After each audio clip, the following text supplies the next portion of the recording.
আসসালামু আলাইকুম। হ্যালো পেরিক জনগণ, কেমন আছেন সবাই?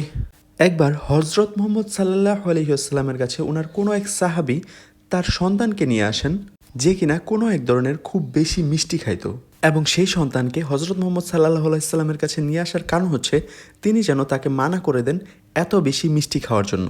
কিন্তু টানা 3 দিন ওই সাহাবী হজরত মুহাম্মদ সাল্লাল্লাহু আলাইহি ওয়াসাল্লামের কাছে উনার সন্তানকে নিয়ে আসার পরেও উনি তার সন্তানকে কোনো কিছুই বলেননি। কিন্তু 3 দিন পর উনি ওই সাহাবীর সন্তানকে মিষ্টি খেতে মানা করলেন।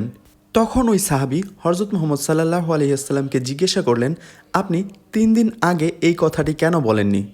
আর তখন হজরত মুহাম্মদ সাল্লাল্লাহু আলাইহি ওয়াসাল্লাম বলেন, আমি নিজেই অনেক বেশি মিষ্টি খেতাম, তাই আমি এই 3 দিনে আমার মিষ্টি খাওয়া কন্ট্রোল করেছি, তারপরে অন্যকে খেতে নিষেধ করেছি।